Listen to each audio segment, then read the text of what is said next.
Magandang araw mga ka-horror at welcome back nga palang muli sa aking channel.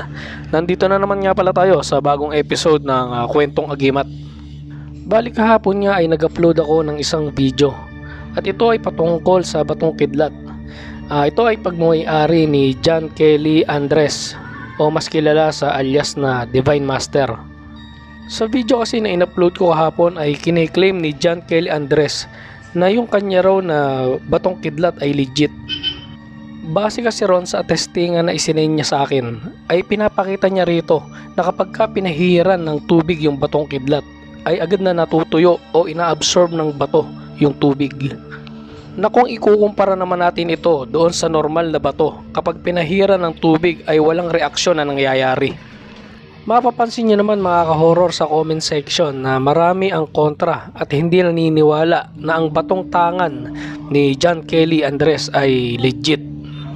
Ilan nga sa mga comment na ito ay ang mga sumusunod. Tara mga ka-horror at sabay-sabay nating basahin ang mga comment. Sasamantalahin ko na rin ang pagkakataon na ito mga ka-horror na pasalamatan at i-shoutout ang mga taong nag-comment na ito. Salamat sa inyong mga suporta at mabuhay kayo mga idol.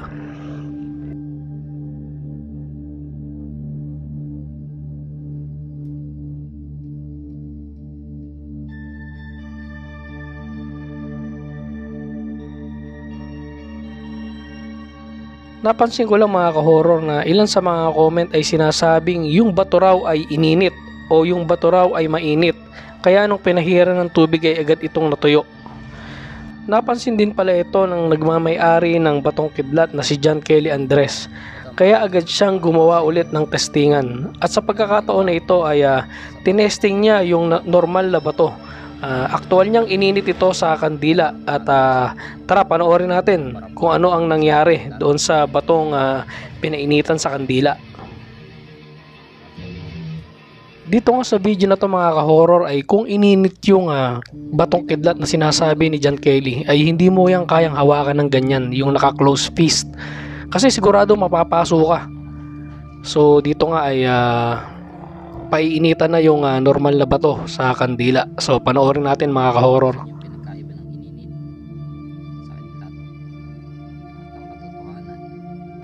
Dito medyo hindi okay yung pagpapainit doon sa bato. Kasi ang gamit ni John Kelly ay kandila. Kumbaga dilaw yung apoy ng kandila ay yellow flame. At kapag ganyan kasi ang apoy ay nagke-create ito ng parang uling. Ayan tingnan niyo mga ka-horror. Nangitim na yung bato.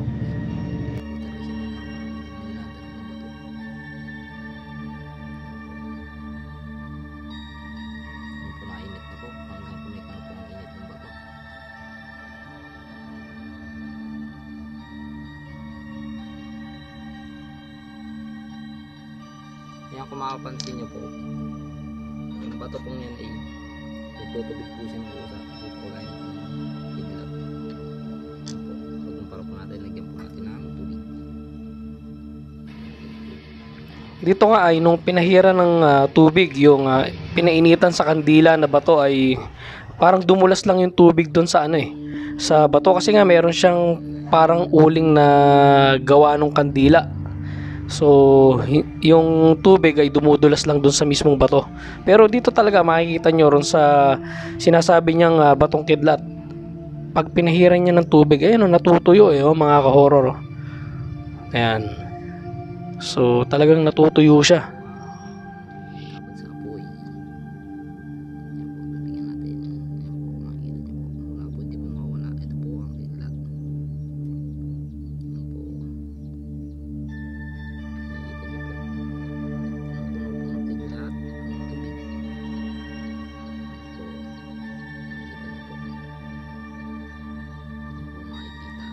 po ang kidlat. Yan po.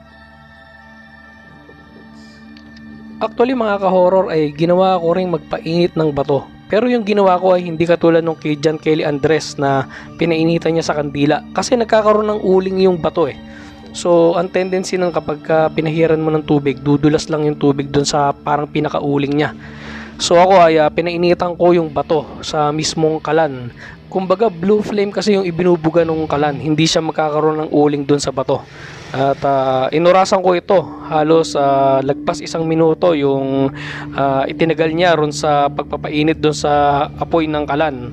At makikita nyo kung ano ang naging reaksyon nung bato nung pinahiran ko ito ng tubig. Tara mga ka-horror at panoorin natin ang video. So yun mga ka-horror, naghanap pa nga ako ng bato sa labas. Ang hinanap ko na bato rito yung solid din talaga.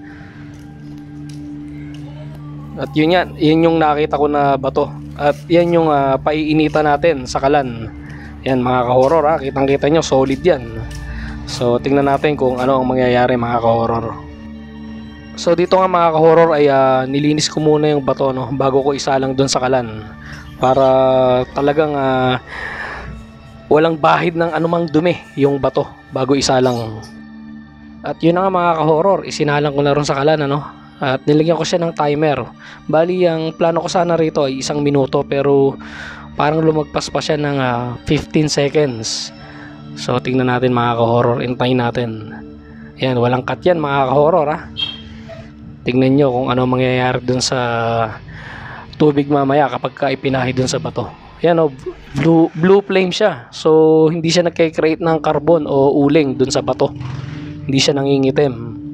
Tsaka doon ko siya ipapahid mismo sa ibabaw, hindi rin sa mismong sinasayaran ng apoy doon sa bato.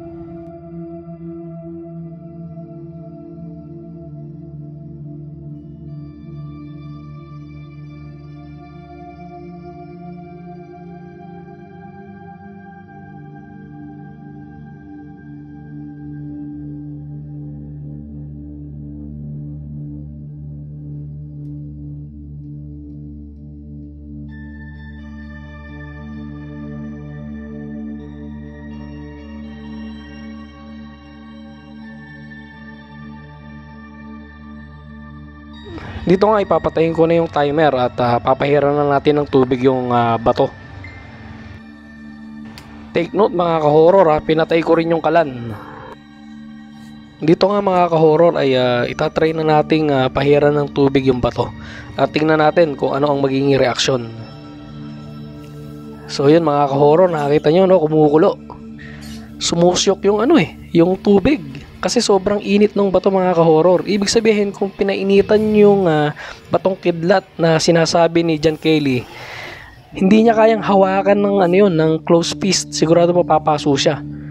Kahit mga 15 o 30 seconds lang niya painitan yun, hindi niya kayang hawakan ng ganun yun. Pero yan, makita nyo, grabe, kumukulo. Sa totoo lang mga ka-horror, ay hindi pa rin naman talaga ako nakakakita ng batong kidlat. Sa Google nga kapag isinearch mo ito, yung lightning stone o thunderstone, ay talagang iba ang itsura nito kumpara sa mga inilalabas na batong kidlat o pangil ng kidlat o ngipin ng kidlat ng mga antingero dito sa Pilipinas.